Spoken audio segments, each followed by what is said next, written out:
Active থেকে basic করার খুব গুরুত্বপূর্ণ একটা রুলস আজকে আলোচনা করব। রুলসটা হচ্ছে, দেখুন, বাক্যটি নেভার দ্বারা শুরু হলে, অর্থাৎ যে বাক্যটা দেয়া থাকবে অ্যাক্টিভ বাক্যটা যদি নেভার দ্বারা শুরু হয়, যেমন নেভার টেল এ লাই, তাহলে আমরা এই স্ট্রাকচারটা অনুসরণ করব।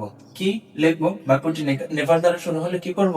ফার্স্ট অফ অল আমরা বেসিক করতে গেলে লেট নট বসাবো, তারপর অবজেক্ট বসাবো, তারপর এভার বসাবো, তারপর ভি বসাবো, তারপর ভি থ্রি অর্থাৎ পাস্ট পার্টিসিপাল ফর্ম বসিয়ে দেবো মূল ভার্বের। এই পাঁচটা কাজ আমরা ধারাবাহিকভাবে করব। যদি বাক্যটি নেভার দ্বারা শুরু হয় তাহলে অ্যাক্টিভ থেকে বেসিক করা হয়ে যাবে, খুব সহজেই হয়ে যাবে। তো দেখুন, এই নেভার টেল এ লাই এই বাক্যটাকে আমরা বেসিক করব। দেখুন, এখানে আমরা লেট নট বসালাম। এই যে লেট নট বসাবো, 2 নম্বর কি অবজেক্ট বসাবো। অবজেক্ট কি? টেল তো হচ্ছে ভার্ব, তাহলে এই লাই এটা হচ্ছে কি অবজেক্ট।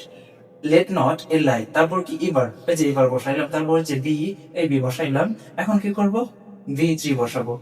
দেখুন, টেল, টেল হচ্ছে মূল ভার্ব, তাহলে এটার ভি থ্রি হচ্ছে কি? টোল্ড। তাহলে দেখুন, নেভার টেল এ লাই এটা বেসিক ফর্ম হবে কি?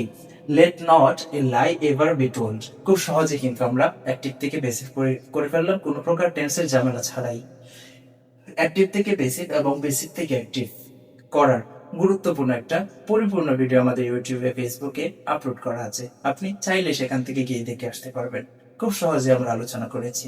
আমি নিশ্চয়তা দিচ্ছি, আপনি যে কোনো ক্লাসের স্টুডেন্ট হন, যে কোনো লেভেলের স্টুডেন্ট হন, ইন্টার বলেন, এসএসসি বলেন, আপনি জব প্রার্থী হলেও আমাদের ক্লাসটা আপনার জন্য খুবই গুরুত্বপূর্ণ। আমরা গতানুগতিক ধারা বাদ দিয়ে খুব সহজে, খুব সুন্দর করে ক্লাসগুলো সাজিয়েছি। আপনি চাইলে আমাদের ক্লাসগুলো অনুসরণ করতে পারেন।